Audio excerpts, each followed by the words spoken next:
సమాజంలో ఉన్న అందరికీ అవకాశాలు ఇచ్చే విధంగా ఒక ఎత్తు అయితే అన్ని ప్రాంతాల్లో కూడా అవకాశం రావాలి. మొన్నటి వరకు Rayalaseema lowest per capital income, Anantapur was the lowest per capital income once. Now Anantapur better than Konaseema. ఎందుకు జరిగింది ఇది అనుకుని మీరు ఆలోచిస్తే, ఒక water is a game changer. Water వచ్చింది, policies, public policies are important. మళ్ళీ మాట్లాడుతున్నాం. 25 సంవత్సరాల కంటే ముందు ఒక ఐటీ గురించి మాట్లాడాం. ఈ రోజు ప్రపంచం మొత్తం ఐటీ ప్రొఫెషనల్స్ ఉన్నారు.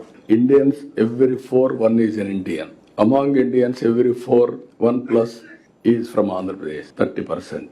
ప్రపంచంలో ఏ దేశానికి పోయినా హైయెస్ట్ పర్ క్యాపిటల్ ఇన్కమ్ తెలుగువాడు. ఇక్కడ సౌత్ ఇండియాలో lowest per capital income Andhra Pradesh. Telangana highest per capital income in India. Because of bifurcation ఆ బెనిఫిట్ అక్కడ వచ్చింది. ఇక్కడ మనకు వచ్చిన కొన్ని ఇబ్బందులు ఎన్నోసార్లు మాట్లాడుకున్నాం.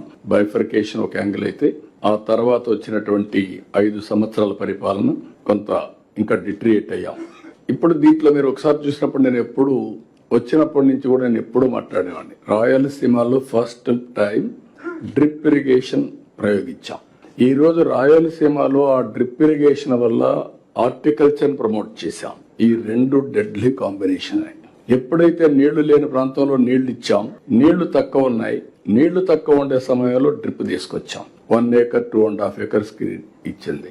నీళ్లు లేనప్పుడు పోలవరం ప్రాజెక్ట్ స్టార్ట్ అయింది. 5 ఏళ్లు పడుతుంది, ఇప్పుడు 10 ఏళ్లు పట్టింది.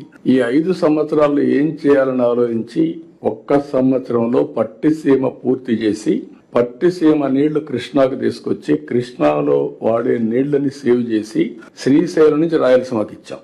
That is only single day. మీకు ఏ విధంగా వస్తాయో ఇంపాక్ట్ అనేది మీరు గుర్తుపెట్టుకోవాలి. ఈ రోజు వర్షాలు పడ్డాయి. మొన్న 100 డేస్ లో అంద్రే నీవా పూర్తి చేసి 738 కిలోమీటర్లు తీసుకుపోయి కుప్పానికి నీళ్లు ఇచ్చాం.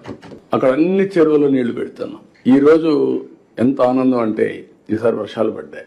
90% రిజర్వాయర్స్ లో నీళ్లు ఉన్నాయి. అది 95 కూడా పోతుంది. నేను వాటర్ సెక్యూరిటీ మాట్లాడా. గోదావరిలో ఇప్పటికి కూడా కొన్ని వేల టీఎంసీ నీళ్లు సముద్రం లేకపోయినాయి. అదే సమయంలో కృష్ణాలో కొన్ని వందల టీఎంసీ, అవి కూడా వేలై ఉంటాయి. ఇప్పుడు కడాని ఎప్పుడూ పారనటువంటి పెన్నా కూడా ఫ్లడ్ వచ్చింది. ఇప్పుడు ఈ రోజు మీరు చూస్తే సోమశిలకు నీళ్లు ఇచ్చిన తర్వాత పెన్నా ఫుల్ అయి, సోమశిల పూర్తయి పెన్నా ద్వారా సముద్రంలోకి నీళ్లు పోయే పరిస్థితి వచ్చాయంటే, పెన్నా రివైవ్ అయింది, కృష్ణా గోదావరి బ్రహ్మాండంగా వాడుతున్నాయంటే దట్ ఈస్ నథింగ్ బట్ వరుణదేవుడు కరుణించాడు, మనం సద్వినియోగం చేసుకున్నాం.